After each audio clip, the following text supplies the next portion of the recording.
Fala aí, ô fela, beleza? Esse é mais um vídeo da série em que a gente discute o levantamento de suspensão, os problemas que decorrem do levantamento da suspensão e soluções como resolver esses problemas. Mas, como o tema de levantamento de suspensão é muito específico para cada tipo de suspensão, no vídeo de hoje nós vamos discutir como é que se faz e os problemas resultantes do levantamento das suspensões dianteiras independentes, que são aquelas que não têm eixo rígido, mas sim balanças inferiores e superiores ou não, as suas torres com amortecedor com mola ou sem mola e também, em alguns casos, barras de torção. Mas antes de começar, você já sabe, né? Se inscreve aí, não esquece de deixar o sininho ativado para que você possa receber as notificações todas as vezes que a gente incluir um conteúdo novo aqui no canal. E também não se esquece de deixar o seu like, caso você goste do vídeo. Vamos lá então? Ô Lu, solta o vídeo aí pra gente! Bom, antes de começar especificamente, dois avisos. Primeiro, eu espero que para você acompanhar o que nós vamos discutir aqui hoje, você já tenha visto o meu vídeo em que eu falo sobre alinhamento de direção. Porque lá tem uma fundamentação técnica para você poder acompanhar alguma das coisas que nós vamos discutir aqui. A segunda coisa é que eu não vou falar novamente de alguns dos elementos que são comuns aos carros 4x4, independentemente do tipo de suspensão que eles usam, e que também sofrem consequências com o levantamento da suspensão. Que elementos são esses? Os eixos cardan, com seus respectivos ângulos que eles fazem, ou com o porquinho do diferencial, ou com a caixa de marchas, as cruzetas e também cunhas e espaçadores que eventualmente a gente venha a precisar. E antes da gente falar dos problemas e das soluções que resultam de um levantamento de suspensão, nós vamos usar essa maquete aqui que eu preparei para a gente rever quais são esses tipos de suspensão independente e, conforme eu for descrevendo, eu quero que você identifique qual tipo que está efetivamente no seu carro, porque isso vai fazer diferença na hora que você tiver que se preocupar com as soluções que têm que ser dadas para esses elementos da suspensão independente. Vamos para a maquete então? Então, primeiro eu quero te apresentar aqui bem de pertinho a maquete que eu montei para a gente ver de quais elementos nós vamos estar falando na suspensão do teu carro. Então, aqui nós temos uma balança inferior, uma balança superior, que não vai existir em alguns modelos de carro, o amortecedor, e aqui uma mola de arame que eu fiz só para mostrar que tem uma mola aqui nesta torre do amortecedor na maioria dos casos nesse tipo de suspensão independente. Esse elemento aqui é um pivô superior que nos carros em que tem duas balanças, uma inferior e uma superior, normalmente esse pivô superior fica instalado aqui nessa posição. Esse elemento aqui vamos esquecer, eu só usei aqui para facilitar a maquete, porque na verdade nos carros que tem balança superior e balança inferior, este pivô ele é conectado a um elemento de ligação ao munhão, mas essa parte de baixo desse elemento não é móvel. No caso aqui da minha maquete eu fiz ele móvel só para facilitar o movimento. Essa parte aqui obviamente é a roda. E essa haste vermelha aqui vai servir para a gente seguir e identificar as mudanças de ângulo que acontecem na roda do veículo quando a gente articula ou levanta a suspensão do carro. Existem outros elementos que eu vou aplicar aqui na base do amortecedor para mostrar que nos carros que não tem a balança superior, entra um outro elemento de ligação aqui diretamente no munhão. O primeiro tipo de suspensão que eu quero te mostrar é a suspensão que tem duas balanças. A balança inferior, a balança superior, esse elemento de ligação da balança superior até o munhão e o pivô que conecta esse elemento à balança superior. Nesse modelo que tem duas balanças, nós temos dois tipos de torre de amortecedor. Um em que, assim como está aqui mostrado, o amortecedor ele fica montado dentro da mola helicoidal. Tá vendo a mola aqui, feita de arame? Então tem o prato inferior e o prato superior. E na parte de baixo, esse amortecedor ele fica preso na própria balança inferior. E na parte de cima, ele é apoiado em um apoio superior que está preso no chassi. É um batente que fica preso no chassi. Agora, tem alguns outros carros, por exemplo, algumas picapes, que ao invés de terem uma mola aqui na torre do amortecedor, ao invés disso, quem sustenta o peso do carro não é uma mola, e sim uma barra de torção que fica presa na balança superior de um lado, e do outro lado ela fica presa numa posição do chassi lá atrás. Então, lá atrás, nessa fixação da barra de torção no chassi, existe um parafuso de regulagem em que você, torcendo esse parafuso, olha o movimento. A barra de torção puxa a balança superior para cima ou alivia ela para baixo, para que você então faça o ajuste da altura da suspensão que você quer, seja original, seja para levantar a suspensão do carro. O outro tipo de suspensão que eu quero te mostrar é o tipo de suspensão que só tem a balança inferior. Nesse caso, um subtipo é aquele em que a torre do amortecedor tem a mola por fora do amortecedor. Esta torre ela é fixada através de 3 parafusos aqui em cima no subchassi do carro. Inclusive, dá para ver esses 3 parafusos de fixação. Quando você abre o capô do carro, lá onde tem o cofre do motor, você vê esses 3 parafusos aqui pelo lado de cima. Então aqui tem um batente aqui em cima da mola e o amortecedor ele fica preso do lado de baixo por uma peça que tem esse formato. Esta peça é conectada no munhão da roda para que ela então possa fazer o movimento de amortecimento e a mola, por sua vez, sustente o peso do carro com a suspensão na posição adequada que ela deve ficar. Um segundo subtipo, que é uma variação desse mesmo tipo de torre de suspensão, é aquele em que a mola não fica aqui na mesma torre do amortecedor. Ao contrário, esqueça essa mola aqui e olha essa foto que eu estou colocando do lado esquerdo. Tem carros em que a mola fica colocada numa outra posição aqui atrás, apoiada na balança de um lado e apoiada no chassi em cima. E se você ainda não reparou isso no teu carro, eu quero te mostrar o seguinte. Vou desconectar aqui, porque no meu modelo não é possível fazer isso. Mas esta torre do amortecedor e da mola, conforme o jogo de direção gira, ela também faz um movimento circular. Esse pino de fixação, que é um pino só de fixação no amortecedor lá em cima, ele permite que essa torre faça um leve giro para acompanhar o movimento de giro de direção que é feito pelo munhão. Vamos deixar esse modelo de suspensão aqui, porque na verdade, seja esse tipo ou aquele tipo que tem as duas balanças, superior e a inferior, a forma de fazer o levantamento de suspensão é absolutamente similar. E qual é a forma mais simples e mais comum que a gente vê no mercado de levantar essa suspensão? Repara que eu deixei um calço aqui embaixo para mostrar que esse aqui seria, em princípio, a posição de repouso de uma suspensão original do teu carro. Então, o que normalmente a gente encontra no mercado? A gente encontra esse tipo de kit que eu estou te mostrando aqui nessa foto, ou nessas fotos do lado esquerdo, que são kits que fazem o quê? Das duas uma. Ou eles te vendem um calço para ser colocado em cima desta torre.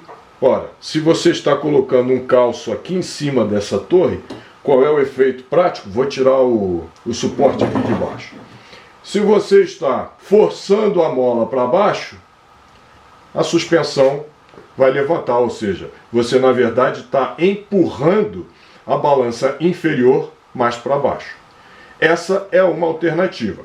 Ou a outra alternativa também pode ser do kit vir com uma mola ou mais forte ou mais longa, que vai fazer o mesmo efeito. Ele vai empurrar a balança inferior mais para baixo e com isso levantando o chassi do carro em relação ao chão.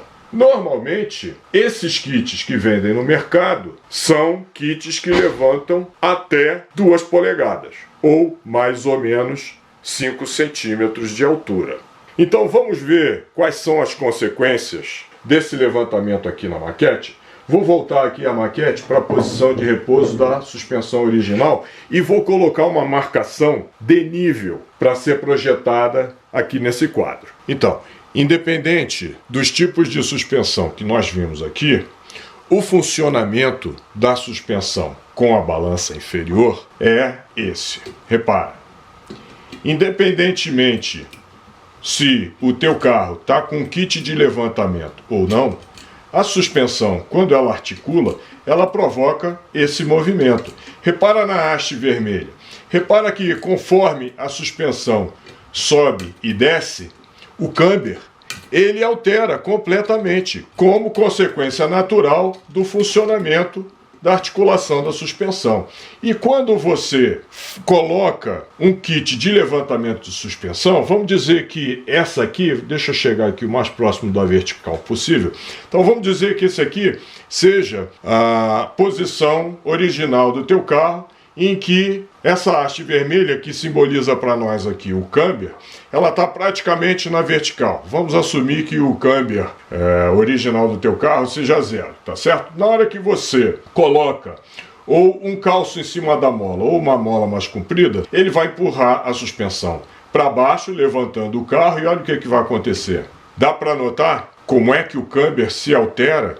Vamos colocar a suspensão para funcionar de novo, para você comparar a haste vermelha com o nível vermelho lá no fundo, novamente. Olha como o camber se altera. E aqui, de volta, na posição original da suspensão e com o kit de levantamento instalado, forçando a suspensão para baixo e levantando o carro. Esse é o resultado. Então veja, o que eu quis te mostrar aqui é que, independente da tua suspensão estar ou não com um kit de levantamento, seja o serviço que for que você for fazer na sua suspensão, se você for trocar uma bucha de balança, se você for trocar um amortecedor ou uma mola, seja lá o que for que você for fazer, sempre você tem que mandar conferir o alinhamento, por causa dessa diferença que vai existir. Uma bucha nova vai colocar a balança numa posição diferente, um amortecedor novo, uma mola nova, vai colocar a balança inferior num ângulo diferente. Então, seja lá o que for que você esteja fazendo na tua suspensão, e claro, incluindo o serviço de levantamento de suspensão, obrigatoriamente você tem que levar o carro para alinhar. Se é que o lugar em que você está fazendo o levantamento da suspensão, ele já não faça esse serviço. Mas se alguém disser para você, a alteração foi muito pequena, praticamente não deu diferença nenhuma no alinhamento, isso não é verdade. Você tira o carro dali e leva o carro num local de alinhamento que você tenha confiança para fazer um novo alinhamento no carro. Já o caster, não é tão evidente assim mostrar a alteração dele aqui nessa maquete. Mas você pode ter certeza que ele também vai sofrer uma alteração que vai ter que ser corrigida. Em alguns carros, como esse que eu estou mostrando nessa foto aí do lado esquerdo, essa correção é mais simples, pois eles dispõem de parafusos de regulagem que já vêm de fábrica instalados nas balanças. Repare nos parafusos excêntricos mostrados pelas setas. Então, nesse modelo de carro aí, nessa balança, a gente tem um parafuso excêntrico desse na parte da frente da balança e um outro excêntrico na parte de trás. Normalmente, de um lado se faz o ajuste de camber e do outro lado se faz o ajuste de caster. Você sabe o que é um parafuso excêntrico? Esse aqui é um exemplo. O centro do parafuso é esse pontinho azul. Repara que esse pino, essa porca e essa parte circular, elas giram no mesmo eixo. Estão com o mesmo centro, por isso se chama concêntrico. Já esse diâmetro aqui, ela está fora daquele centro. Por isso ele é chamado excêntrico. Então, quando eu giro o centro principal do parafuso, o excêntrico gira de forma diferente.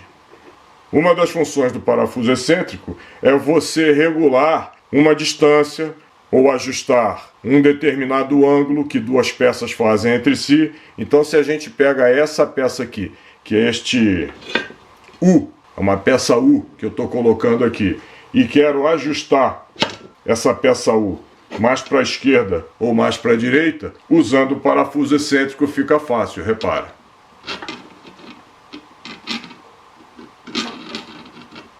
Então é esse tipo de uso que nós fazemos com o parafuso excêntrico para ajustar o ângulo de camber numa torre com amortecedor e mola, conforme eu vou mostrar à frente. Tem outros carros, como por exemplo os que tem este modelo aqui de torre, seja com a mola aqui ou não, essa peça aqui ela não tem regulagem nenhuma que venha de fábrica. Existem marcas, como nesse exemplo aqui, que dizem o seguinte: quando você tiver uma alteração significativa de camber ou de caster, porque houve algum tipo de alteração na suspensão, porque você caiu num buraco, porque alguma coisa empenou, ou seja lá o que for, a fábrica recomenda que você simplesmente troque tudo. Você teria que comprar uma balança nova, uma torre nova, essa haste aqui nova. Mas a boa notícia é que já faz tempo que os bravos alinhadores de direção desenvolveram soluções bem engenhosas para inserir regulagens nessa torre aqui, de forma a, pelo menos, corrigir o camber. Já o caster, bom, depois a gente vai ver, mas o caster, o buraco é mais embaixo. Então eu vou te mostrar aqui, nesta torre, quais são os dois recursos que os alinhadores comumente usam para fazer o acerto de camber numa peça que, inicialmente, vem fixa, de fábrica, sem nenhum tipo e nenhuma possibilidade de regulagem. O que eles fazem? O que eu fiz aqui na maquete foi deixar esses dois parafusos aqui propositalmente frouxos, para você ver o que eles fazem. Quando isso aqui está apertado, todo esse conjunto aqui é absolutamente rígido. Não tem como você fazer nenhum tipo de regulagem. Mas aí, o alinhador pega esta peça aqui que abraça o amortecedor, que por sua vez se conecta nessa outra peça que vai para o munhão. O que eles fazem? Eles pegam um desses dois furos aqui, normalmente o de baixo, e transformam o furo em um oblongo. Oblongo? Olha a foto do oblongo aí. O oblongo faz com que um desses furos permita este movimento aqui, ó. Com isso, você tem como alterar, repara, a angulação que a torre faz, com isso empurrando a parte de cima da roda para fora ou para dentro. E aí você vai então conseguir fazer essa alteração desse ângulo que a haste vermelha mostra. Então, esse é um dos recursos que o alinhador tem. O outro recurso é, ao invés de fazer um oblongo num desses furos, ele pega e faz o quê? Ele abre o furo desta peça de dentro para um diâmetro maior. E aí aqui ele instala, sabe o quê? Olha na foto aí que eu vou te mostrar. Um parafuso excêntrico. Quando ele coloca esse parafuso excêntrico aqui no conjunto e ele gira a cabeça do parafuso, o que está acontecendo? O parafuso aqui na parte externa, ele não está provocando nenhum movimento. Mas como na parte de dentro ele é um excêntrico, ele também provoca uma movimentação dessa outra peça, conseguindo assim o mesmo efeito que o oblongo. Então, com estes dois recursos, os alinhadores normalmente conseguem consertar, ajustar o camber em uma peça que originalmente vem de fábrica sem nenhum tipo de regulagem. Agora, como eu já havia comentado contigo antes, para ajustar o caster, aí o buraco é mais embaixo. Provavelmente, se o caster sair muito, você vai ter que levar o teu carro num alinhamento técnico. O que a gente chama de alinhamento técnico? O alinhamento técnico é aquele tipo de oficina que tem aquelas máquinas chamadas ciborgues, em que elas pegam as peças e dão literalmente uma entortada. Ou seja, elas trazem de volta para o ângulo correto, não é através de parafusos de ajuste, mas promovendo algum tipo de deformação, torção ou empurrar um pedaço da peça para um lado ou para o outro. Mas, de qualquer forma, a mensagem principal é a seguinte: não importa qual é o tamanho, a altura do levantamento da suspensão que você vai fazer no teu carro. O fato é, logo depois de fazer o serviço ou mesmo durante o serviço, um realinhamento completo da suspensão e da direção tem que ser feito. Agora, como a gente está falando de suspensão dianteira, eu quero te chamar a atenção também para o ângulo em que os semi-eixos vão ficar logo depois de um levantamento de suspensão. Dá uma olhadinha nesse vídeo em que eu estou mostrando um semi-eixo dianteiro de um carro que tem suspensão independente girando. Repara que ele tem duas coifas. A coifa que fica do lado da roda, ela abriga a junta homocinética. Já a coifa que fica do lado de dentro, conectada ao diferencial, ela abriga a trizeta. Então, repara que esses dois elementos, tanto a homocinética quanto a trizeta, eles foram criados exatamente para permitir que o semi-eixo possa trabalhar em ângulo. Então, conforme a roda sobe e desce com o movimento da suspensão, ou que a roda dianteira gira para um lado ou para o outro, como resultado de você girando a direção, então esses dois elementos permitem esse tipo de angulação de movimento. Agora, tudo tem um limite. Quando você levanta a suspensão do teu carro, você tem que verificar se a trizeta e a homocinética não estão funcionando com ângulos muito agudos o tempo todo. E caso fique com esses ângulos muito fechados, dependendo do tipo do teu carro e dependendo se existe ou não disponível no mercado, talvez você tenha também que instalar um drop kit. O que é o drop kit? Ele é um conjunto de buchas e de hastes que vão permitir que o teu diferencial dianteiro também seja rebaixado em relação ao chassi. Então o que acontece? Você antes tinha um semi-eixo que estava alinhadinho. Aí de repente você levantou a suspensão do teu carro e o semi-eixo começou a trabalhar assim.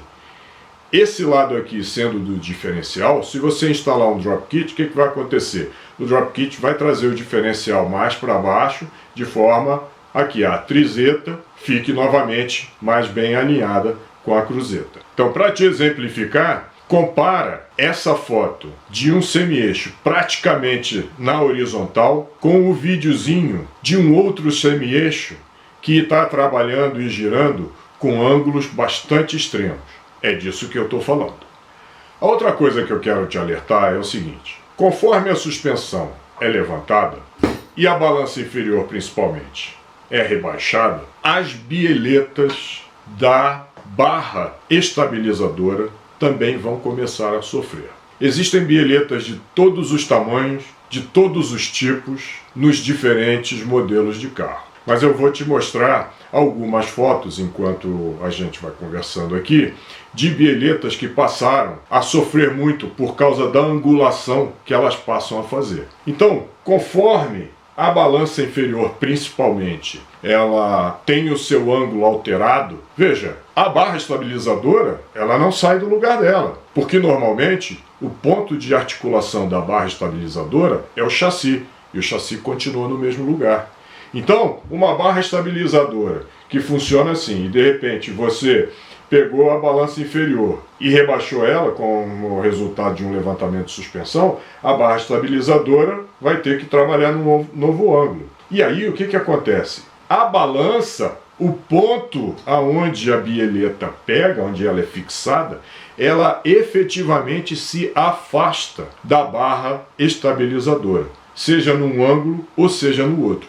E aí as borrachas começam a sofrer porque as bieletas vão trabalhar mais torque. Então isso é um outro ponto de atenção. Em alguns carros é possível, por exemplo, nos carros que têm balança inferior e superior, é possível você conseguir bieletas mais longas para compensar esse afastamento entre a barra estabilizadora e a balança inferior. Já outros carros trabalham com barras estabilizadoras e bieletas completamente diferentes. Então você tem que avaliar qual é a possibilidade de você fazer um ajuste nas bieletas para que as borrachas não fiquem gastando demais muito rápido. Se não houver jeito, veja, isso é simplesmente uma consequência. Então você vai ter que conviver com essa consequência, trocando as borrachas com mais frequência, mas se houver alguma coisa nesse sentido, ou de trocar as bieletas por algumas mais longas, ou de consertar o ângulo em que as bieletas estão funcionando,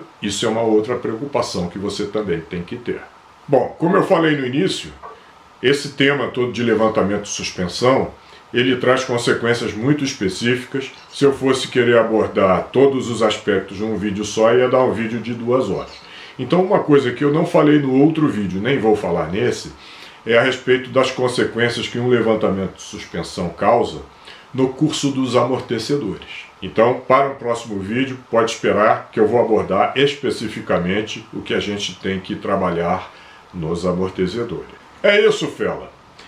Esses eram todos os elementos que eu queria abordar que sofrem algum tipo de consequência quando você faz um levantamento da tua suspensão. E não importa se você já fez o levantamento da suspensão do teu carro e não tinha se dado conta desse tipo de coisa. Sempre é tempo de você voltar lá no alinhador, dar uma avaliada e ver o que é que precisa ser consertado. Porém, eu recomendo fortemente que você faça esses ajustes, porque senão você pode passar a ter um carro que vai estar comprometido no funcionamento, não só da suspensão dianteira, mas principalmente do funcionamento da direção. Como eu comentei no outro vídeo do alinhamento de direção, a pior coisa que tem é você dirigir um carro que sofreu uma mudança dessa de suspensão e a direção ficar com o caster completamente errado, porque ele vai se tornar um carro desagradável de dirigir. Beleza? Sempre dá tempo, volta lá, faz os consertos, porque isso vai te dar muito mais prazer ao dirigir já com a suspensão do teu carro levantada. É isso, fela. Espero que você tenha gostado. Se você gostou, não esquece de deixar o teu like aí e até o próximo vídeo. Um abraço.